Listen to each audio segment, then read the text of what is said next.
అందరూ ప్రార్థించారు. నా దగ్గర ఎవరైనా ప్రార్థన అమ్మ నువ్వు ప్రార్థన చేసేవాని అడుగుతాను. సరే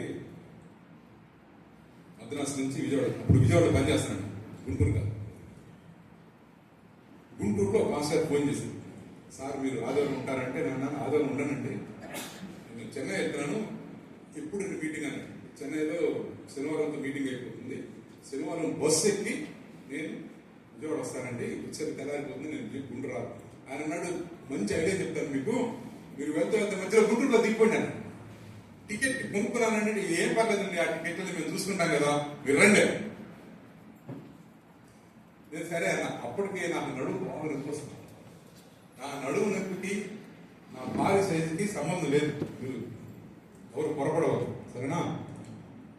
బస్సు కూర్చుంది. అప్పుడు ఈ ప్రైవేట్ బస్సులు అంతా జోరుగా లేవు, ఆర్టీసీ బస్సులు కూడా చాలా ప్రిమిటివ్, అంటే ఎప్పుడో ప్రార్థన ఆర్టీసీ బస్సు. ఆర్టీసీ బస్సులో పుష్ బ్యాక్ అని ఉండేది, ఇప్పుడు పుష్ బ్యాక్ అంటే ఏంటి, పక్కన ఏదో లాగి లేకపోతే మేట్ నొక్కి సారడం అంటే. అది పుష్ బ్యాక్ పని చేయాలి, కూర్చున్నట్టే ఉంది, నొక్కుతుంటే ఎంటర్లా, లాగుతుంటే ఎంటర్లా, ముందుకు తోస్తుంటే ఎంటర్లా, అట్లా కూర్చుంది. నడుములకు కొంచెం నెమ్మగా ఎక్కువ.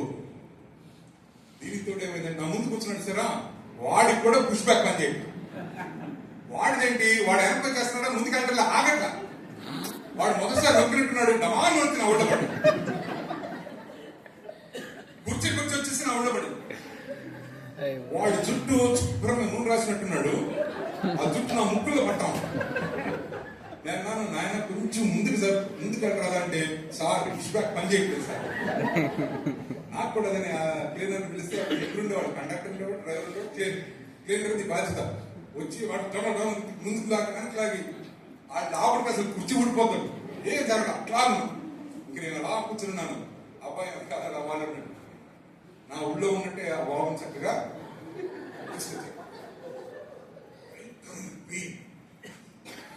చిలుకూరు పెట్టరాని ఫోన్ చేశాను నాకు, పాస్టర్ సార్ నేను రాలేదు సార్, ఏంటంటే ప్రీతిలోని నడుము ఉందండి, ఇంటికి వెళ్ళి టాబ్లెట్ వేసి కొట్టుకుంటాను కానీ చాలా నాకు ఆదివారం ఆరాధన తినవద్దని చెప్తాను. ఆయన లేదంటే మీ ఎఫ్ఎంబీపీ కోసం కొంత డబ్బులు కూడా పెట్టించాం, అది వాళ్ళు అట్లా ఉపయోగిస్తారు, డబ్బులు అన్నా మేము పరిగెత్తాం కదా, అది తెలుసు ఆ కిటుకు ఎంతంటే ఎంతో కొంత మీరు రండి అని.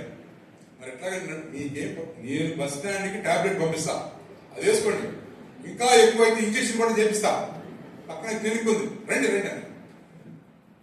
సరే రండి బాబు అని చెప్పి పొద్దున్న 6 గంటలకు 7 గంటలకు దిగా. దిగితే ఎవరు లేరు, టాబ్లెట్ లేదు, టాబ్లెట్ వచ్చే మనిషి లేదు. ఇక దిగేశాను కదా, ఇంకా మనసు స్థిరం చేసేసుకుని పలానా పాస్ గారికి ఫోన్ చేస్తే, అయ్యో వచ్చారా, రెండు సార్ ఆటో తీసుకుని రండి. ఆటో చేసుకుని వెళ్ళేవాడి, వెళ్తే ఒక రూమ్ ఇచ్చారు, ఆ రూమ్ వెళ్ళగానే డమానం పట్టు, నేను అలా పడగానే తలుపు తీశాడు. 8 గంటలకి సర్వీస్, స్నానం చేసి రెడీగా ఉండండి. అప్పటికి 7:30 కింద డబ్బాన్ని తెచ్చి స్నానం చేసి రెడీ అయిపోయి ఆయన పట్టుకుని తీసుకుని అన్నాను, ప్రసంగం వరకే ఉంటాను, మీరు ఎఫ్ఎంబీపీకి డబ్బులు ఇచ్చినా ఇవ్వకపోయారు, నేను పరిగెత్తేది అన్నాడు. ఆరాధన తరగతి మధ్య నుంచి ఎట్లా వెళ్తారండి మీరు ప్రేయర్ అని చెప్పండి, నా ప్రసంగం అవగానే ప్రార్థన చేసుకుందాం అని మీ గంభీర స్వరంతో చెప్పండి. చెప్పగానే ప్రక్కన కిటికీలు ఉంటాయి, పురాతన సంఘం కిటికీలు ఉంటాయి, కిటికీలో నుంచి నేను దూకి అలాగే ఏంటైనా చలికాలం కదా, కిటికీలు మూసేసి అసమైందా విపరీతమైన పెయిన్, నిలబడిపోతాము. కూర్చున్నాను, ఆశీర్వాదం చెప్పగానే నెమ్మది దిగి వెళ్ళిపోదాం, పాపం డబ్బులు ఇస్తారు. అప్పుడు వరకు నాన్న కదా డబ్బులు ఇస్తాడేమో, రసీదు రాయాలేమో, రసీదు పుస్తకం కూడా పెట్టుకుంటూ చూస్తాం. పాస్ గారు ఏమన్నాడంటే, ఆశీర్వదించిన తర్వాత ఎవరన్నా ప్రార్థన చేసుకోవాలంటే ప్రశాంత్ గారు చేయించుకుని అని చెప్పి పెట్టు. నేను అదే కాదు స్టేజ్ దాకా వచ్చాను, 50 మంది రెడీ అయిపోయారు. ఎవరు వచ్చే లైన్ మొగలందరూ ఒక లైన్, చిన్న లైన్ అది, 20 మంది ఉంటారు. ఆడవాళ్ళు చాలా మంది ఉన్నారు, పెట్టడం కుదరదు. ముందు ఒక ఆవిడ నిలబడు, అది దాదాపు నా వయసే ఉంటుంది, మనకు కాస్త పెయింట్ వేస్తున్నాం కాబట్టి కొంచెం భయంగా కనపడతామేమో, ఆవిడ చక్కగా కనపడతాం. ముసలిదానిలాగానే కనపడుతుంది, నా ఏజే ఉంటుంది. ఇంకా ముందుకొచ్చి అయ్యా ప్రార్థన చేయాలి, అమ్మ ప్రార్థన చేయడానికి వచ్చాను, దేనికోసం ప్రార్థన చేయాలి? అయ్యా రాత్రి నుంచి ఒకటే నడుము నొప్పి.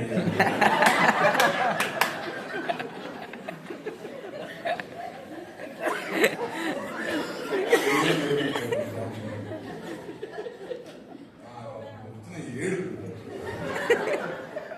ఎప్పుడు రాదు. తర్వాత సంఘాల్లో మనం సరిగ్గా ప్రార్థన గురించి చెప్పట్లేదు. ఎవరో వచ్చి చేసేది కాదు, మనం చేసుకోవాలి. ప్రార్థన వీరులు తయారవ్వాలి. ప్రార్థన వీరులు. ఎఫ్ఎంబిపిలో దేవుడు అనుగ్రహించిన ఒక మహా గొప్ప ఆస్తి ఏంటంటే ప్రార్థన చేసే మెంబర్స్. ఒక్కొక్కడు మోకరించాడంటే 2-3 రోజులు, 4-5 రోజులు సాగిపోతానే ఉంటుంది. 40 రోజులు ప్రార్థన చేశాడు ఒక ఆయన. 40 రోజులు ప్రార్థన చేసి 41వ రోజులు చచ్చిపోయాడు.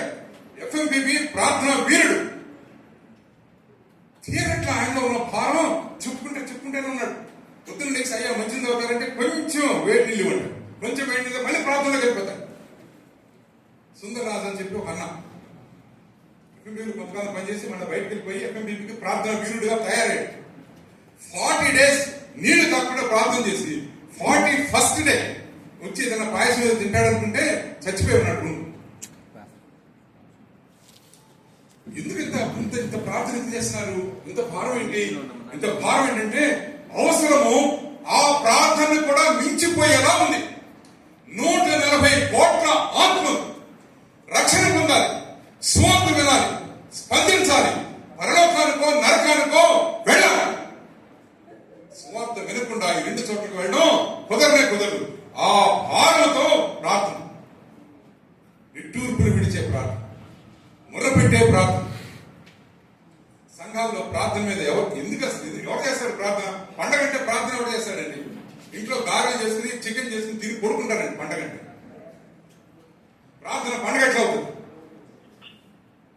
ప్రార్థన కష్టం, వేదన, ఆకలి, భారము, కన్నీళ్లు, వెతలు, వేదన.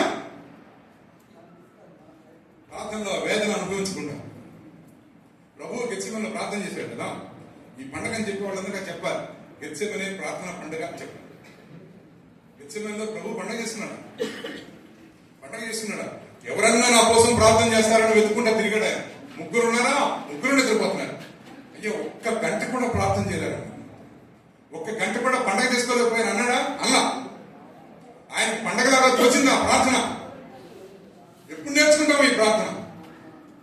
మొర పెట్టడం ఎప్పుడు నేర్చుకుంటాం? ఇదైనా ప్రార్థనకి 3వ రూపం. మోషే ఏం చెప్తున్నాడంటే 24వ వచనంలో, కాగా దేవుడు వారి మూలుగులు విన్నాడు.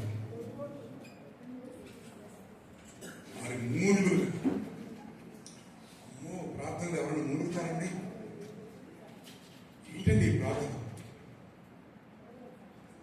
గొప్ప విడుదల జరగాలంటే జరగాల్సిన ప్రార్థన ప్రక్రియలో ప్రధానమైన అంశాలు నిట్టు మొర్రపెట్టడం, మూలు పెట్టడం. కొంతమంది నాయకులు మూలు పెట్టడం నేను విన్నాను. ఈ గదిలో కొడుకు నిద్రపోతా ఉంటుంది, ముందు గదిలో ప్రార్థన మూలుగుతా ఉన్నాను. శబ్దం వస్తారు.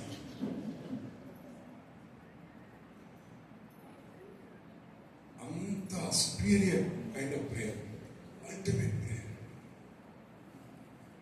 దేవుడు అంతగా మూలుగు వింటే వారి మూలుగు విని ఆయన హడావుడికి వచ్చేసాడు.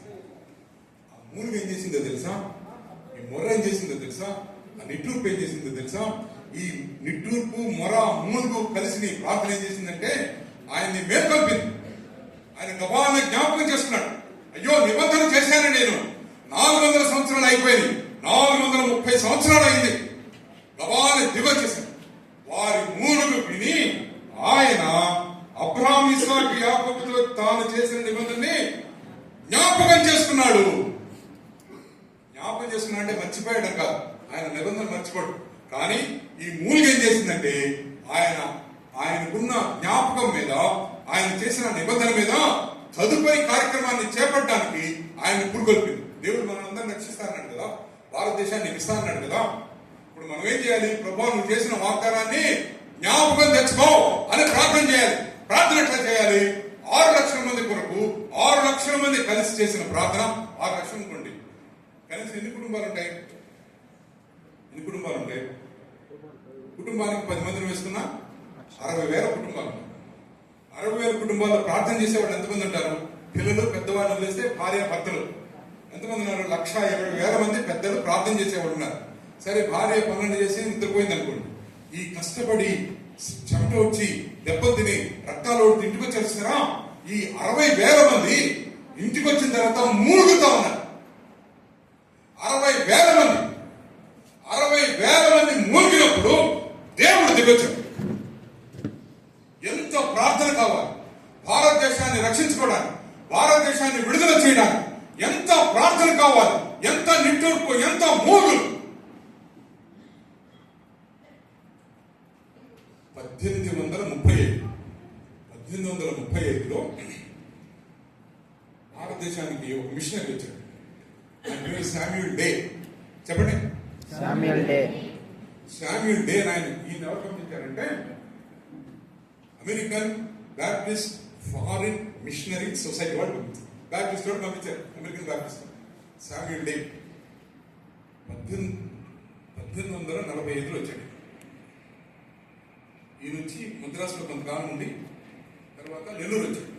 నెల్లూరులో సేవ ప్రారంభం చేశాడు. నాకు పాటు పెట్టుకుని ఒక బంగ్లా ఉంటే కలెక్టర్ బంగ్లా, అది దాన్ని రిపేర్ చేయించుకుని దాంట్లో ఉంటాం మొదలుపెట్టాను.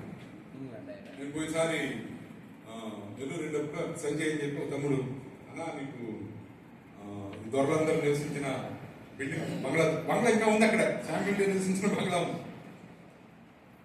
జాన్ క్లోవ్ అనేవాడు నివసించిన బంగ్లా ఉంది. అక్కడ తీసుకెళ్ళాడు. దగ్గర ఊళ్ళోనే ఉన్నాయి. అక్కడికి వెళ్తే నాకు కాళ్ళు చేతులు ఆడ ఉండట్లా అక్కడక్కడ ఇందులో ఉన్నారా పరిశుద్ధులు ప్రార్థనలు.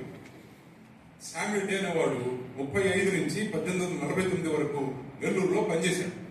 తెలుగు నేర్చుకున్నాడు. చాలా కష్టం కదా భారతదేశంలో పనిచేయాలంటే. ఆ రోజుల్లో భయంకరమైన ఎండ, భయంకరమైన చలి, తర్వాత ఎవరు మాట్లాడేవాళ్ళు లేరు, భాష తెలియదు, రకరకాలైన సిస్టమ్స్ ఉన్నాయి. ఇప్పుడేంటి ఎవరైనా మాదివాడుతున్నా మానవాడుతున్నా మాట్లాడితే ఈ బ్రాహ్మణుడు రానివ్వడం, ఈ కులాల కుంపట్లు, భయంకరమైన కుల వివక్ష, ఇదంతా ఉన్న దశలో ఒకలాంటి అయోమయ పరిస్థితి ఏర్పడినప్పుడు వాళ్ళని స్టడీ చేయడానికి ఆయన కొన్ని సంవత్సరాలు పెట్టారు. తర్వాత సేవ ప్రారంభించారు. 49లో అప్పటికే 2-3 సార్లు ఆయన వెళ్ళొచ్చాడు. ఆరోగ్యం క్షీణించిపోతే మళ్ళీ వెళ్ళి ఫ్యామిలీని అక్కడ వదిలేసి మళ్ళీ కొంచెం ఆరోగ్యాన్ని తీసుకుని మళ్ళీ వచ్చాడు. శామ్యూల్ డే 49లో ఆ మిషన్ వాళ్ళు ఏం చేశారంటే, ఒక్కడే కష్టపడుతున్నాడు, ఈయన కోసం మనం ఇంకొక మిషనరీని పంపిద్దామని చెప్పి జ్యూవెట్ అనే ఆయన పంపించారు. లైమన్ జ్యూవెట్. ఇది చెప్పు. లైమన్ జ్యూవెట్. మా మనోడికి జ్యూవెట్ అనే పేరు పెట్టింది. వాళ్ళు ఏం చేస్తారు, ఉంచుతారు, చేస్తారు. లైమన్ జ్యూవెట్ బంగారం, మిషనరీలో కదా బంగారం, శుద్ధ బంగారం. అతను వచ్చి శామ్యూల్ డేతో కలిసాడు. శామ్యూల్ డే కొంత 4 సంవత్సరాలు కొంచెం కష్టపడి పనిచేసి ఇతనికి కొంచెం లీడర్షిప్ మార్గదర్శకత్వం చేసి 53లో శాశ్వతంగా వెళ్ళిపోయాడు. అమెరికా వెళ్ళిపోయి తమ సొంత దేశమైన కెనడా వెళ్ళి కెనడాలో చచ్చిపోయాడు శామ్యూల్ డే. ఇంకా శామ్యూల్ డే వెళ్ళిపోయిన తర్వాత ఈ లైమన్ జ్యూవెట్ ని బ్యాప్టిస్ట్ ఫారిన్ మిషనరీ సొసైటీ వాళ్ళు అమెరికా నుంచి ఏమని అడిగారంటే, ఇంతకాలం పనిచేసి 30 మందికి మీరు బాప్తిజం ఇచ్చారు, చిన్న సంఘం కట్టారు, మేము పంపించే డబ్బులు చాలా ఎక్కువ ఉన్నాయి, నువ్వేం చేస్తావంటే బర్మా వెళ్ళిపోవాలి. బర్మాలో ఎవరున్నారు ఆ టైంలో? అదోనిరామ్ జడ్సన్ అనే మిషనరీ ఉన్నాడు. అక్కడికి వెళ్ళిపోయి ఆయనతో కలిసి సేవ చేయాలి. అప్పుడు ఇతను అన్నాడు, ఈ 30 మందిని వదిలిపెట్టిన వాళ్ళను. అది కొంతకాలం సాగింది. మళ్ళా పిలిచి తెలుగు వదిలిపెట్టాను కదా, తెలుగు నేను వదిలిపెట్టాను, తెలుగు నేర్చుకున్నాను, తెలుగు భాషలో బైబిల్ తర్జుమా చేస్తున్నాను, 30 మంది విశ్వాసం ఉన్నారు కుటుంబాలు, నేను ఒకవేళ వచ్చేస్తే వాళ్ళు చాలా బాధపడతారు, ఏంటి మేము నమ్ముకున్నాం ఈ తెల్లవాడిని వీడు వెళ్ళిపోయాడని అంటారని చెప్పి రెండోసారి కూడా అతను వ్యతిరేకించాడు.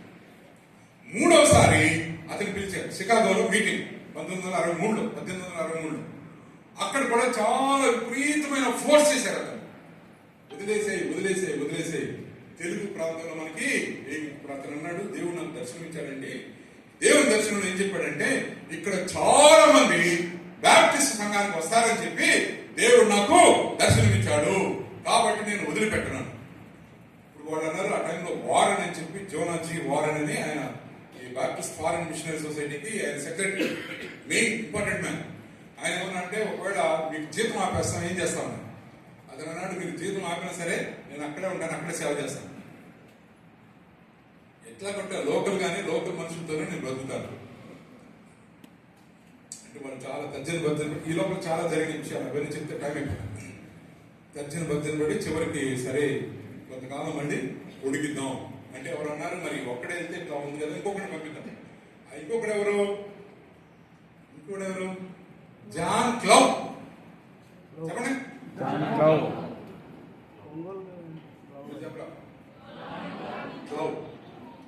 క్లౌజర్ వచ్చేసాడు కొత్తగా పెళ్ళి. ఇతను అంటాడు కదా, ఇతను ఏమన్నాడంటే నేను అక్కడే చచ్చిపోతాను, అక్కడే బాధపడతాను అన్నాడు. అంటే అప్పుడు ఆ వారన్ అనే సెక్రటరీ అన్నాడు, నువ్వు అక్కడ అన్యజనుల దేశంలో చచ్చిపోతే నీకు క్రైస్తవ సంప్రదాయంలో నిన్ను ఎవరు బాధ పెడతారు, అక్కడ భూస్థాపన కార్యక్రమం ఎవరు చేస్తారు, అందుకే నీతో పాటు ఇంకొక భాషను మేము పంపిస్తున్నామని జాన్ క్లౌని పరిచయం చేశారు. జాన్ క్లౌ ఫ్యామిలీ రైమంజు వీళ్ళు ఇండియాకి వస్తా ఉన్నారు. ఆ పైన ఓడ మీద డెక్ 3 నెలల ప్రయాణం, డెక్ మీద కూర్చుని వాళ్ళు మాట్లాడుకుంటా ఉన్నారు. అప్పుడు జాన్ క్లౌ అడిగాడు జీవెట్టి, ఏంటి అసలు పరిస్థితి, నెల్లూరు ఏంటి, దీనికేమో ఒంగోలు అంటే చాలా ప్రాణం జీవెట్ అని. ఆయన ఒంగోలు ఏంటి, మద్రాసు ఏంటి, సేవ ఏంటి,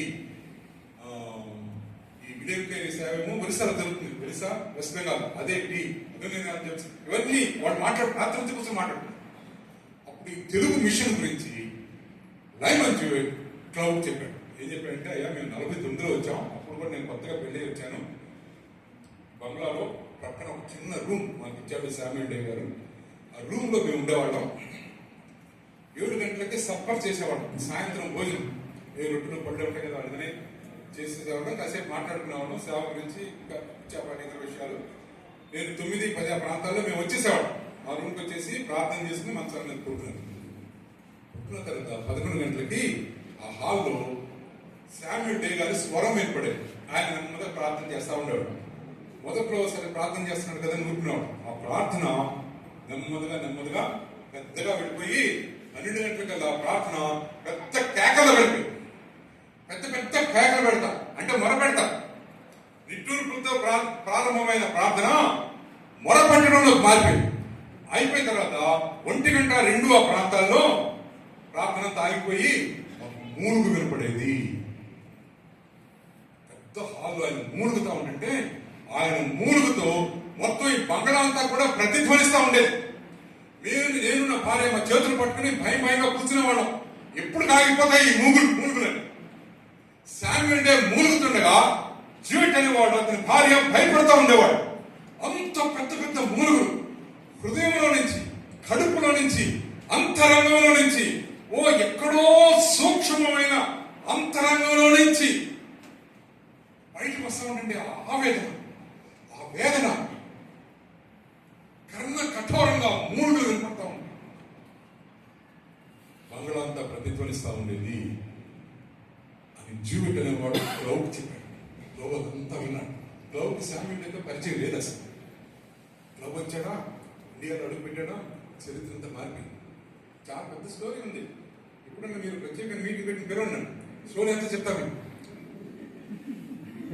స్టోరీ ఎంత మారిపోయింది. ఎవడో ఎనభై ప్రకారం ఒంగోలు నుంచి వచ్చాడు. వచ్చి 30 మంది సిద్ధంగా ఉన్నాం, మీరు బాప్తిస్మాలు ఇస్తారా ఎవరా అని అడిగాడు. తోబన్నాడు, నేను చాలా యాక్టివ్గా ఉన్నాను, వెళ్తాను, పెద్దోడు ఇక్కడే ఉన్నాను. జీవితం అన్నాడు, లేదు నాకు ఇచ్చాడు దేవుడి దర్శనం, ఒంగోలు గురించిన దర్శనం నేను అంతా అన్నాడు. వాళ్ళిద్దరి మధ్య వాగ్వాదం. ఈయన బంగారం కదా, ఈయన అన్నాడు, సరే నీకోసం ప్రార్థన చేస్తాను, నువ్వే వెళ్ళి ఇచ్చుకోవచ్చు బాప్తిస్మాను. క్లౌడ్ వచ్చేసాడు. ఎక్కడికి వచ్చాడు? ఒంగోలు వచ్చేసాడు. ఒంగోలులో స్థిరపడిపోయాడు. Ongole means cloud. క్లౌడ్ ఉంది అక్కడ స్టేషన్ కానీ క్లౌడ్. ఆ చర్చ్ పేరేమో రైమన్ జీవెట్ మెమోరియల్ చర్చ్. అది ఎవరు పెట్టారు? క్లౌడ్ పెట్టాడు. అక్కడికి వచ్చి అంతా మారిపోయింది. ఈ కరువు వచ్చిందా, కరువు తర్వాత బాప్తిస్మాలు వచ్చింది. బాప్తిస్మాలు లైన్లో నిలబడి బాప్తిస్మం తీసుకుంటా ఉన్నారు. ముఖ్యంగా దళిత, ఆ రోజులో దళిత అనే మాట్లాడదు, ఆ రోజులో ఏమన్నా వాడిని అన్టచబుల్స్ అనేవాడు. అస్పృశ్యులంతా వచ్చి లైన్లో నిలబడ్డారు. అందరికీ బాప్తిస్మం. కొంతకాలం రైస్ క్రిస్టియన్స్ అని ఒక చాలా అవహేళన చేశారు. బియ్యం కోసం వస్తున్న క్రైస్తవులని దాన్ని పట్టించుకోవాలా, కొంతకాలం పట్టించుకున్నాడు, తర్వాత పట్టించుకోవాలా. వాడు పూర్ణమైన అంగీకారంతో బాప్తిస్మానికి వస్తుంటే నేను అడిగిన ప్రశ్నకి సమాధానం చెప్తుంటే ఎవడాపుతాడు వాళ్ళని చెప్పి ఏకమొత్తంగా ఇచ్చేస్తా ఉన్నాడు. జూలై 3వ తారీఖున 2222 మంది బాప్తిస్మం. రెండో రోజు తర్వాత రోజు 454 మంది బాప్తిస్మం తీసుకున్నారు. మూడో రోజు 1000 సంథింగ్. ఇట్లా రోజు బాప్తిస్మాలే బాప్తిస్మా. ఎక్కడ ఆగల. క్లబ్ అంటే పరిగెత్తే గుర్రం, ఎవరిని ఏమి లెక్క చేసేవాడు కాదు. రౌడీ మిషనరీ అతను, రౌడీ మిషనరీ, ఎవరిని లెక్క చేసేవాడు. బాప్తిస్మాలు ఇస్తానే ఉన్నాడు. మీరందరూ నవ్వుకోవడానికి ఒక మాట చెప్తాను, సీరియస్గా నడుస్తుంది. మంచి మంచి చెప్పకపోతే ఈ దృష్టికి ఎక్కకపోతే ఇస్తా ఉన్నాడా. అందరూ గోచీలు పెట్టుకుని వాళ్ళ బట్టలు పాపం కట్టిక పేదకం గోచీలు పెట్టుకుని లైన్లో నిలబడ్డారు. ఇట్లా వెళ్ళేవాడిని దగ్గర పనిచేస్తున్న సువార్థికులు వేసినామని బాప్తిసం బడాం, తండ్రి కుమార పరిశుద్ధాత్మ పేరు బాప్తిసం బడాం, ఒక్కొక్కటి బాప్తిసం. అదే గోచికి వెళ్ళిపోతున్నారు వాడు. బాప్తిసం ఆయనకైతే భోజనాలు వాడు భోజనాలు చేసి ఇట్లా వెళ్ళిపోతాం. ఇట్లా జరుగుతూ ఉన్నప్పుడు ఒక 50-60 మంది గుంపు వాడు కూడా గోచీలు పెట్టుకున్నారు. వాళ్ళని బెల్లగలు వాళ్ళు దూరంగా నడుపుకొని చూస్తా ఉన్నారు. ఇదంతా క్లౌడ్ అర్థమైంది, వీడు కూడా బాప్తిసం తీసుకోవాలనుకున్నారు. ఇంకా గుర్రం కదా, గుర్రం మీద కట్టకట్ట వాళ్ళ దగ్గరికి వెళ్ళిపోయి ఏమయ్యా ఇక్కడ ఉన్నారు, వెళ్ళండి టైం అయిపోతుంది, సాయంత్రం అయిపోతుంది కదా, సాయంత్రం అయితే బాప్తిస్మాలలో చీకటి పడితే వెళ్ళండి అంటే వాళ్ళ నాయకుడు అన్నాడు మేము వెళ్ళాం సార్ అని. ఎందుకు వచ్చారంటే మేము బాప్తిసం కోసం వచ్చామండి. మరి వెళ్ళి తీసుకుంటారా బాప్తిసం అంటే వాళ్ళు దిగిన గుంటలోకి మేము దిగమండి. ఏనా అంటే వాళ్ళందరూ మాదిగోళ్ళు అండి, మేము మారాడు. మేమంతా అప్పుడు కుంగిపోయాడా వాళ్ళకి మనం చెప్పాడు. అక్క మాత్రం మనం క్రైస్తవ ఏం చెప్పలా. ఏం చేశాడంటే ఉత్తరం రాసి గుంటూరులో హయ్యర్ ధర ఉన్నాడు. ఆ టైంలో ఏదో విజిట్కి వచ్చాడు ఉదయం చేసి అక్కడికి పంపించాడు. అక్కడికి వెళ్ళి అక్కడ బాప్తిసం తీసుకోండి, అక్కడ ఇంకో దొరగారు ఉన్నారు, ఆయన బాప్తిసం ఇస్తాడు. 1910లో ఇదంతా జరిగింది కదా. ఈ 70 నుంచి ప్రారంభమైంది బాప్తిసం. 70, 76, 77 నుంచి 1910లో ఇతను బాగా హోమం అయిపోయింది. కాళ్ళు నడలేకపోతా ఉన్నాడు, 2 కాళ్ళు తుంగి వెనుకలు విరిగిపోయినాయి, కనిపించడం సరిగ్గా లేదు. ఇంత చేసి 60 ఏళ్ళు ఆయన. ఆ భయంకరమైన పరిస్థితుల్లో ఆయన మళ్ళీ కరిగి అమెరికా పంపించారు. క్లౌడ్ అమెరికాలో నేను ఇక్కడే చచ్చిపోతాను, ఇక్కడే బాధపడ్డానని సమాధి కూడా తొలగించుకున్నాడు. సమాధి తొలగించుకుని చూడండి, నేను క్లౌడ్ స్టోరీలోకి వెళ్ళిపోతాను. సమాధిలో తొలగిస్తే తర్వాత అతనికి ఏమర్థమైందంటే ఈ మిషనరీల సమాధుల్ని గుడుగా చేసి మందిరాలుగా చేసి వాడుకుంటా ఉన్నారు. ఎక్కడో తిరునెల్వేలిలో ఎవడో మిషనరీ చచ్చిపోతే ఆయన చచ్చిపోయిన ప్రాంతంలో పెద్ద గుడి కట్టేశారు ఆయన పేరు మీద. రోమన్ క్యాథలిక్స్ ఇక్కడే మన గన్నవరం దగ్గర జోసెఫ్ తంబీర్ ఒక ఆయన ఉన్నాడు. ఆయన సేవ చేసి చచ్చిపోతే ఆయన పేరు మీద గుడి కట్టేశారు. లోపలికి వెళ్తే యెహోవా దేవుడు లేదు, మరియమ్మ లేదు, యేసు ప్రభు లేదు. క్యాథలిక్స్ అయినా కూడా అందరూ జోసెఫ్ తంబీనే పూజ చేస్తారు.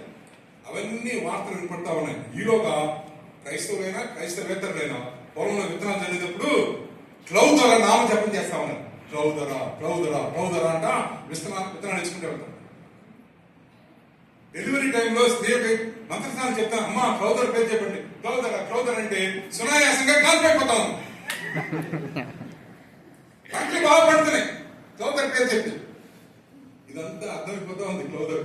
అమ్మో నేను ఇప్పుడుంటే ప్రమాదం, వీడు నన్ను దేవుని చేస్తాను అని అంతం బట్టి ఆయన వెళ్ళిపోయే టైంకి దాదాపు 2 లక్షల మంది ప్రభుని ఆరాధిస్తాం. 2 లక్షలు. ఆయన వెళ్ళిపోయాక దాదాపు 100 మంది మిషనరీలు ఉన్నారు, అమెరికా నుంచి వచ్చిన మిషనరీలు. ఒకడు గూడులు అంటాడు, ఒకడేమో కావాలంటాడు, ఇంకోటేమో బాపట్ల. ఇవన్నీ పెద్ద పెద్ద బాప్టిస్ట్ సెంటర్స్ గా మారిపోయింది. కొంతమంది ఇటు వచ్చారు, ఇద్దరు వచ్చారు, కర్నూలు వచ్చారు, సరేనా, హన్మకొండ వెళ్ళారు, సికింద్రాబాద్ వెళ్ళారు. ఎన్ని ప్రాంతాల్లో ఈ అమెరికన్ బ్యాప్టిస్ట్ 2 లక్షల. ఆ 2 లక్షల మందిలో 90,000 మంది ప్రభు బలను సమీపించే విశ్వాసలే. మారిపోలా. సరే, ఇదంతా నేను ఎందుకు చెప్పానంటే ఈ కన్నీటి గురించి చెప్పాలని చెప్పాను, ప్రార్థన గురించి. ఈయన వెళ్ళిపోయిన తర్వాత అక్కడ కొంతమంది అడిగారు చర్చిలో, సార్ మీరు ఎంత గొప్ప కార్యం చేసేశారు, దాదాపు అసలు ఒక జనాన్ని మీరు మార్చేశారండి, ఎట్లా సాధ్యమైంది? అప్పుడు గ్లవ్ అన్నాడు, సంబడి గ్రోన్. అప్పుడు వృద్ధులైపోయి వాళ్ళు అడిగిన మాటకి సంబడి గ్రోన్, ఒక వ్యక్తి మూలిగాడు. అదొక్కటే సంగతి, ఒక వ్యక్తి మూలిగాడు. ఇంత విడుదల ఎట్లా సాధ్యమైంది? జనాంగాన్ని విడుదల ఎట్లా చేశారు? ఇన్ని లక్షల మంది బాప్తిస్మం ఎట్లా వచ్చింది? ఒక వ్యక్తి మూలిగాడు అని చెప్పారు. మూలుగులు, ప్రార్థనలో మూలుగులు దేవుడు అలక్ష్యం చేయడు. అసలు ఆయన కట్టుబడి ఉంటాడు. మూలుగులు ఇశ్రాయేలీయులు మూలుగుతూ ఉన్నారు. కనీసం 60,000 ప్రతి రాత్రి ఆయన సన్నిధిలో నిట్టూర్పులతో ప్రారంభం చేసే ప్రార్థన మొర్రతో మొర్రతో కొనసాగించి మూలుగులతో ఆగిపోతా ఉన్నారు. 2 గంటల దాకా, 3 గంటలు, 4 గంటలు, కొన్నిసార్లు తెల్లవారేదాకా మూలుగుతాను. తెల్లవారి మళ్ళీ డ్యూటీకి వెళ్ళాలి. దేవుడు లక్ష్యించను, దేవుడి జ్ఞాపకం చేసుకునను, దేవుడు దిగి వచ్చాను. దేవుని సమయం రావాలి. రెండవదిగా ప్రార్థన రావాలి. ప్రార్థన ద్వారానే ఏదైనా సాధ్యం. ఇది ఎట్లా సాధ్యమైంది? దెయ్యం వెళ్ళలా. యేసుప్రభు రెగ్యులర్గా ప్రార్థన చేస్తాడే. దెయ్యం పో అంటే పోదు కదా, ఏ దెయ్యమైనా పోతాడు. శిష్యులు అదే ప్రయత్నం చేశాడు. యేసుప్రభు ఎట్లా అనేవాడు, రా నీ పేరేంటి అన్నాడు. నీ పేరేంటి అంటే ఆ దెయ్యం పెట్టాడు, పోరా అన్నాడు. పోరా వీడి నుంచి వెంటనే వెళ్ళమని ఆజ్ఞాపిస్తున్నాను అని చెప్పేవాడు రా ప్రభు. సరే మనం కూడా చేద్దాం. వీడి నుంచి వెళ్ళిపోమని ఆజ్ఞాపిస్తున్నానంటే ఆ దెయ్యం పెట్టినాడు, పోరా. ఏం చేసేవాడు ఇంకా ప్రభు? ఏం చేసేవాడంటే వాళ్ళు ఆలోచన అట్లా కదా, ప్రభు పేరు చెప్పు, యేసు క్రీస్తు నామమ్మ పేరిట వీళ్ళు నుంచి నువ్వు బయటకు వెళ్ళిపో అంటే వాడు పోరా. ప్రభు పండుగకి వస్తాను. పండుగకి వచ్చిన తర్వాత వాళ్ళందరూ చెప్పారు, అయ్యా మీ శిష్యులు ప్రయత్నం చేశారు, పోలేదని. అప్పుడు ప్రభు అన్నాడు, విశ్వాసం లేని ఏం నేర్చుకుంటున్నారు రా మీరు నా దగ్గర శిష్యులు అని ఆయన దెయ్యాన్ని గద్దించిన దేవుడు. అప్పుడు శిష్యులు అన్నారు, ఎట్లా చేస్తున్నాం? అవే మాటలు మేమే చెప్పాం కదా, ఎందుకు జరగలేదండి? ప్రభు అన్నాడు, ఉపవాస ప్రార్థన. గుర్తుందా? ఉపవాస ప్రార్థన. ఆయన ఉపవాస పండుగ అలా, ప్రార్థన పండగ అలా, ఉపవాస ప్రార్థన. ఉపవాసం అనేది ఏంటంటే, ప్రభా నా శరీర సంబంధమైన కోరికలే కాదు, శరీర సంబంధమైన ఎర్నింగ్స్ అంట, YEARNINGS, దానికి తెలియదు. క్రేవింగ్, ఆశపడ, శరీరాన్ని పోషించుకోవాలి, అది తినాలి, ఇది అనుభవించాలి, అది చూడాలి. వీటన్నిటినీ కట్టి పెట్టేసి అదుపులో ఉంచి. ఎట్లా అదుపులో ఉంచుతావు? ప్రభా నీ అదుపులో రుచులు, ఏదో పాట వినాలనే నా ఈ చెవికి సంబంధించిన ఆశ, ఏదో చూడాలని, ఏదో వాసన, ఏదో అనుభవించాలి, వీటన్నిటినీ కూడా కట్టేసి మూల పెట్టేసి ఉండటమే ఉపవాసం. తిండి మానే కాదు ఉపవాసం. తిండి మానేస్తే ఉపవాసం అంటే మనకంటే బ్రాహ్మణులు ఎంతో గొప్ప ఉపవాసం చేస్తారు, అది కాదు ఉపవాసం. ఉపవాసం అంటే నీకు సంబంధించిన జ్ఞానేంద్రియాలన్నింటినీ కూడా కట్టేసి వాటిని సంపూర్ణంగా నీ అదుపులోనికి, పరిశుద్ధాత్మ అదుపులోనికి అప్పగించి దేవుని సన్నిధిలో కూర్చోవడం, అది సరైన ఉపవాసం. అది మనం చెయ్యం. ఈ మధ్య ఇంకొక స్టైల్ ఏంటంటే ఉపవాస ప్రార్థన అంటే, ఉపవాసం అనగానే ఏం ఉపవాసం? బ్రేక్ఫాస్ట్ ఉపవాసమా, లంచ్ ఉపవాసమా, డిన్నర్ ఉపవాసమా అని అడుగుతున్నాం. బ్రేక్ఫాస్ట్ ఉపవాసం అంటే ఎప్పటిదాకా 11 గంటల దాకా. అప్పుడు బ్రేక్ఫాస్ట్ లంచ్ 2 కలిపి తినేయచ్చు. ఎక్కడ భారతదేశం రక్షించబడుతుంది? ఇంతమంది కూర్చుని అరుస్తున్నాం, ప్రార్థన చేస్తున్నాం, చూస్తా ఉన్నాం. ఎట్లా రక్షించబడుతుంది? ప్రార్థనలో ఈ విధమైన మూడు లేకపోతే ఒక జాతి విమోచన ఎట్లా సాధ్యమవుతుంది? మూడో అంశం ఏంటంటే, దేవుడు ఈ విమోచన కొరకు ఒక వ్యక్తి కోసం చూస్తా ఉన్నాడు. ఒక వ్యక్తి ట్రైనింగ్ ఇంకా అవలా. దేవుడు ఒకవేళ ఇంత డిలే చేసి 30 సంవత్సరాలు డిలే చేశాడు. ఎందుకంటే ఆ వ్యక్తి ఎవరంటే మోషే అనేవాడు. పశువులు కాసుకుంటా ఉన్నాడు. దేవుని కన్ను మోషే వెనకాల వెళ్తా ఉంది. చివరికి మోషే ఒక చోట కూర్చుని, నేను ఫరో దగ్గర ఉన్నప్పుడు 40 సంవత్సరాలు చాలా నేర్చుకున్నానే. రాజనీతి శాస్త్రం నేర్చుకున్నాను, యుద్ధ విద్యలన్నీ నేర్చుకున్నాను, అన్ని క్రీడలు తెలుసు. చెస్ ఆటంలో నేనే ఛాంపియన్, అంతర్ విద్యలో నేనే ఛాంపియన్, తర్వాత గణితంలో నేనే ఛాంపియన్. అవన్నీ ఏమైపోయినాయి అని అనుకున్నాడు మోషే. బైబిల్లో లేదండి, నేను చెప్తున్నా. ఏమైపోయినాయి ఇప్పుడు ఒక్కటి కూడా గుర్తు రావట్లేదే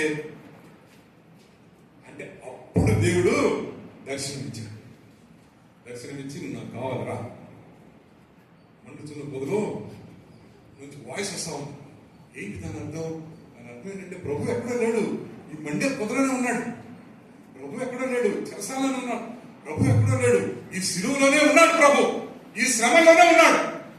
ఆ శ్రమలు, ఆ మంట, ఆ మండే పొద ఇశ్రాయేలీయుల యొక్క పరిస్థితిని సూచిస్తా ఉంది. ఆ ఇశ్రాయేలీయులు ఏ బాధపడతా ఉన్నారో, ఎంత వేదన, ఎంత మూలుగులో ఉన్నాడో ప్రభువు తనను తాను ఇశ్రాయేలీయులలో చూపించుకుంటాం.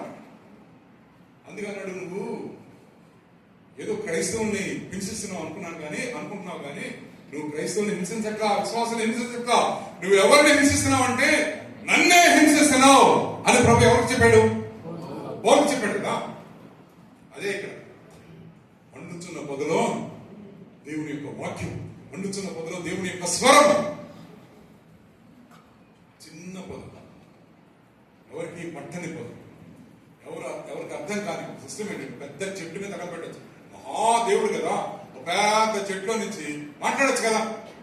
పెద్ద చెట్లో పెద్ద మెరుపులు, ఉరుములు వచ్చేసి ఢమడమా అనేసి పెద్ద అక్కడ పిడుగులు పడేసి మోషే భయపడిపోయి అక్కడ ఉన్నప్పుడు చెట్లోంచి పెద్ద పొగ వచ్చేసి నేను దేవుడిని అక్కడ చెప్పడు. దేవుడు చిన్న చిన్న పొదలను వాడుకుంటాడు. చిన్న పొద, నేను చిన్న పొద దేవుడు వాడుకుంటాడు. నాకేమి రాదు, దేవుడు వాడుకుంటాడు. నాకేం రాదంటే దేవుడు అంటాడు, వెరీ గుడ్, నువ్వే కావాలరా అంటే. ప్రభా నేను ఇప్పుడు బీడీ అయిపోయింది కదా, నన్ను ఏ సభలో కలమంటావంటే ఇంట్లో కూర్చోరా అంటే. నాకు జ్ఞానం ఉంది, థియలాజికల్ ట్రైన్. దేవుడు అంటాడు, అయితే ఏదైనా థియలాజికల్ కాలేజీకి పో, నాకు అవసరం లేదండి. ప్రభా నేను నీ దగ్గరికి వచ్చినప్పుడు ఖాళీగా వస్తాను, ఏం చేస్తాను? నేను నింపుతాను, వరమలిస్తాను, వాక్చాతుర్యం ఇస్తాను, రాసే శక్తి ఇస్తాను, నేను ఇస్తాను. నా దగ్గర నుంచి తీసుకో, కాలేజీ నుంచి వద్దు. ఇతర ప్రసంగికులు ఉంటారు, వాళ్ళ దగ్గర నుంచి వద్దు, నా దగ్గర. ఇప్పుడు మోషే పరిస్థితి అన్నాడు. ప్రభు అన్నాడు, మోషే నువ్వు నాకు కావాలి. ఎంతండి? దాదాపు 2 అధ్యాయాలు వాక్యమానం అండి. మోషే ప్రాణం ఇస్తలేదు. నేను అనుకుంటాను, సరే వదిలేచ్చు కదా మోషేని వదిలేచ్చు కదా. దేవుడు వదిలిపెట్టు. ఇందులో బాబు వాగ్వాదం చేస్తున్నావు, అహరోను కూడా తీసుకొచ్చి నీకు సహాయం చేస్తాడు, అహరోను మాట్లాడతాడని చెప్పాను. నిజానికి నోటి మాంద్యం లేదు నేను అనుకోవడం. నోటి మాంద్యం ఉన్నవాడైతే దేవుడు ఎట్లా మాట్లాడతాడు, ఆ స్వరంతో ఎట్లా మాట్లాడతాడు. ఎప్పుడో ఏదో చిన్న అట్లా మాంద్యం వచ్చిండ్రు, ఎక్కడో ఏదో నత్తి మాటలు పడుకుంటాడు, అది గుర్తు చేసుకున్నామో నోటి మాంద్యం అంటాడు. దేవుడు అన్నాడు, కాదు సరే నోటి మాంద్యం, అహరోను వస్తాడు, అహరోను మాట్లాడతాడు. అప్పుడు మోషే మనసులో ఆలోచించుకొని అహరోన్నే పంపరాదా, ఇంకెవరినైనా పంపరాదా? దేవుడు అన్నాడు, నువ్వే కావాలి. నువ్వు చేయాలని దేవుడు నిర్దేశించిన పనిని నీతోనే చేస్తాడు. ఎంత దూరం పరిగెడతావు? నినివేని వదిలిపెట్టి తర్షీసు పరిగెత్తావా? దేవుడు మళ్ళీ లాక్కొస్తాడు నిన్ను. నువ్వే వెళ్ళాలి నినివేకి వెళ్ళడం ద్వారా దేవుడు నిన్ను సంస్కరిస్తాడు. దేవుడు నినివేని రక్షిస్తాడు. నీ జీవితంలో కూడా మార్పు రావాలి. నినివేని అసందర్భంగా అసహించుకోవడం, ద్వేషించడం, యోనాను మారివేయాలి. యోనా అనుకున్నాడు, నేను దర్శించుకు వెళ్ళిపోయి దాక్కుంటే దేవుడు ఇంకెవరో ప్రవక్తని నినివేకి పంపిస్తాడు కదా అనుకున్నాడు. అలా కుదరదండి. నువ్వు చేయాల్సిన పని నువ్వే చేయాలి. నువ్వు చేయాల్సిన ప్రార్థన నువ్వే చేయాలి. నువ్వు వెళ్లాల్సిన స్థలానికి నువ్వే వెళ్ళాలి. ఎవరు పట్టించుకుంటారు? విజయవాడ అనే ప్రాంతంలో 30,000 మంది ప్రజలున్న చిన్న టౌన్ అది. ఈ 30,000 మందికి 300 దేవాలయాలు ఉన్నాయి. పొద్దున్నే తలుపు తీసామా, మా కళ్ళ ముందే 10 దేవాలయాలు కనపడతాయి. ఆవుల్ని పూజించింది, చిన్న పిల్లల్ని పూజించింది. భయంకరమైన ప్రాంతం అది. 2 సంవత్సరాలు ఉన్నాం మేము. 2 సంవత్సరాలు సువార్త ప్రకటించాం. అక్కడి నుంచి వచ్చేసాం. మేము రాగానే ఫీల్డ్ క్లోజ్ చేసాం. ఒక సంతృప్తి ఏంటంటే, మేము అక్కడికి వెళ్ళకపోతే వాళ్ళకి సువార్త ఎవరు చెప్పేవాళ్ళు? కనీసం కొంతమంది. 3 సంఘాలు ప్రారంభం చేశాం. 12 మంది అంతమంది బాప్తిస్తాం. మేము వెళ్ళలేదు. అన్నోళ్ళు కూర్చొని ఆలోచించి విజయవాడలో ఫీల్డ్ ప్రారంభం చేద్దాం, ప్రశాంత్ వెళ్తాడు అక్కడికి అంటే ఇప్పుడు ప్రశాంత్ వెళ్ళాను, నేను అక్కడికి వెళ్ళను, ఇంకో చోట పంపించు అన్నాను అనుకోండి, ఇప్పుడు ఆ విజయవాడ ఏమైపోతుంది? మిషనరీ యొక్క సమస్య అంతా అదే. మిషనరీని ఎక్కడికి వెళ్ళమని దేవుడు చెప్పాడు, ఏ ప్రజల్ని మిషనరీ కొరకు సిద్ధం చేశాడో ఆ ప్రజల దగ్గరికి మిషనరీ వెళ్లాల్సిందే. ఆ ప్రజల దగ్గరికి మిషనరీని మనం పంపించాల్సిందే. వేరే మార్గాంతరం లేదు. దేవదూతలను పంపిస్తారా దేవుని చిత్తంగా? మనకంటే గొప్ప సువార్థికులు లేదు. లక్షల మందికి, 2 లక్షల మందికి, 3 లక్షల మందికి ప్రసంగాలు చేసే గొప్ప గొప్ప ప్రసంగికులు ఉన్నారు కదా. యేసుక్రీస్తు అంటే ఒక్కసారి కూడా వినని వ్యక్తికి స్వార్థ బోధించడానికి కేవలం మన మిషనరీలు మాత్రమే ఉన్నారు. FMBB మాత్రమే ఉంది, IEM మాత్రమే ఉంది, విశ్వవాణి మాత్రమే ఉంది, బ్లెస్సింగ్ యూత్ మిషన్ మాత్రమే ఉంది. నేను ఇట్లా ఈ చెప్తున్నాన్ని FMBB ఇచ్చేటప్పుడు వాళ్ళకి ఇవ్వకండి.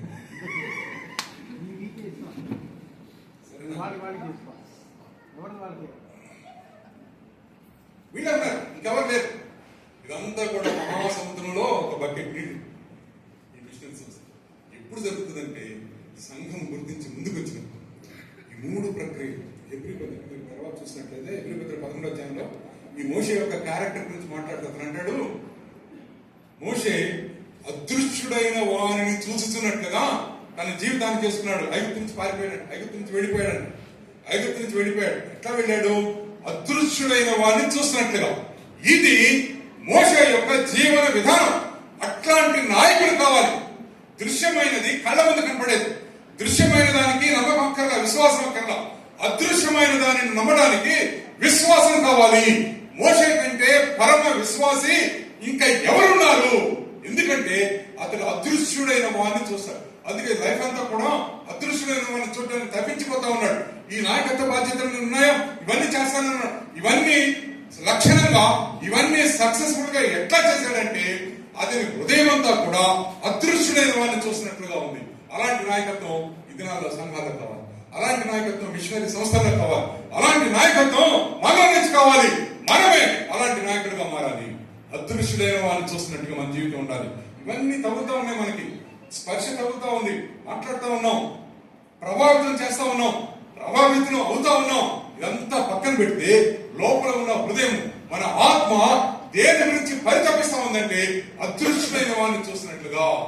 అదృశ్యుడైన వారిని చూసినట్లుగా. ఏదైనా బేరం ఆడానా అదృశ్యుడైన వారిని చూసినట్లుగా ఉంటుంది నా వ్యవహారం. ఇతరులతో మాట్లాడానా అంటే అదృశ్యుడైన వారి కొరకు నా జీవితం. అలాంటి వాడు కావాలని చెప్పి దేవుడు దిగొచ్చి మోషేని వెతుకుంటా వచ్చాడు. ఈ అదృశ్యుడైన వారిని చూడడం అనేది ఎప్పుడు ప్రారంభమైందంటే మోషే జీవితంలో మనకి అందిన సమాచారం మేరకు ఐగుప్తులో ఉన్నప్పుడే ప్రారంభమైంది. ఐగుప్తు నుంచి అదృశ్యుడైన వారిని చూస్తున్నట్లుగా మోషే ఐగుప్తుని విడిచిపెట్టి వెళ్ళిపోయానంటే ఐగుప్తుని విడిచిపెట్టి వెళ్ళిపోయే టైంకే దేవునికి మోషేకి అదృశ్యుడైన వారిని చూడడం. ప్రభువుని అడిగాడు. ఏమడిగాడు తెలుసా? నేను నిన్ను చూడాలని. దేవుడు అన్నాడు, నువ్వు చూస్తే ఎవరు బతకలేరయ్యా, నేను ఆత్మరూపం కాబట్టి ఎవరు చూడరు. సరేనా? మోషే పంతం పడ్డాడు. అది చూపిస్తావా? చూపించాలి.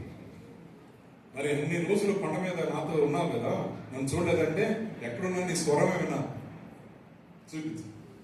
దేవుడు అన్నాడు, ఎంత కరుణామయుడు చూడండి, దేవుడికి ఎంత కృప చూడండి, ఎంత కనికరమో చూడండి. మోషే సరే మోషే నీకు కనపడుతుంది. ఏంటి కనపడేది? ఏం కనపడుతుంది? ఎక్కడ చూస్తావు దేవుడిని? ఫిజికల్ గా కనపడతాను, చూస్తావు ఫిజికల్లీ. అలాగే ఇట్లా అప్పుడు రా అని చెప్పి మోషన్ తీసుకెళ్ళి పెద్ద బండరాయి కనుక కూర్చోబెట్టి, ఆ బండరాయికి చిన్న ఏంటంటారు తెలియనట్టు చూస్తున్నారు, ఏంటి తెలియదే, రంధ్రం పెట్టాడు. ఈ రంధ్రం నుంచి చూస్తా ఉండు, నేను నీ ముందు నుంచి. అలాగే ప్రభు గుండె చిక్కబట్టుకుని చూస్తా ఉన్నాడు. ఆయన కింద దిగిస్తే ఎట్లా వస్తాడు? ఆయన కోట్లాది మంది దేవదూతులు, సిరుపులు, కిరుపులు, యెహోవా దయామయుడు, ఆయన కృప నిరంతరం నిలిచి.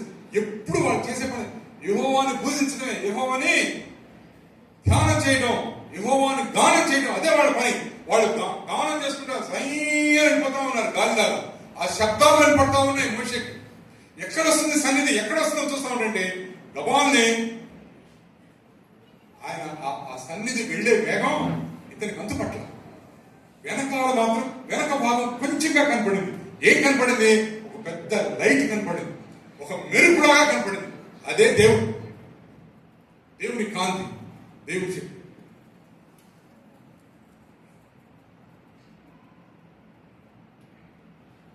సరేనా? విడుదల జరగాలంటే ఎలాంటి వ్యక్తి కాదు? అదృష్టంగా చూడాలని నేను ఆశ మోషన్. మనం అలాగే అవలేకపోయాం. అలాంటి వారి కొరకు మనం ప్రార్థించాలి, విడుదల కోసం ప్రార్థించాలి. దేవుని సమయం రాదు, దేవుని సమయం వచ్చేసింది. We are in God's time. బలంగా ప్రార్థించాలి. ఈ ప్రార్థన కూడా నిట్టూర్పులాగా ప్రారంభిస్తాయి, మొర్రపెట్టేస్తాయి. 3 స్థాయికి వెళ్ళిపోతాయి. నశించిపోయే ప్రజలు సొంత అవసరాల కోసం చేసే ప్రార్థన గట్టి పెడతాం. తక్కువ 5 నిమిషాలు సొంత అవసరాలు. ఎందుకంటే మిగిలిన వాళ్ళు చాలా మంది ఉన్నారు మన కోసం ప్రార్థన చేశారు, వాళ్ళు వదిలేదు. మనం మాత్రం నశించిపోయే ఆత్మలు, మానసత్వంలో ఉన్న దేశం ప్రార్థించాలి. మోషే లాంటి నాయకత్వం మన కుటుంబాల్లోంచి రావాలి. మన బిడ్డలు మోషేలాగా, మనం మోషేలాగా మారాలి. ప్రార్థించాలి. అదృష్టమైన వాళ్ళని చూసి అలాంటి నాయకత్వం మిషనరీ సమాజాలకి, క్రైస్తవ సంఘాలకి అలాంటి నాయకత్వం కావాలని కూడా మనం ప్రార్థన చేద్దాం. చిన్న ప్రార్థన చేస్తాం.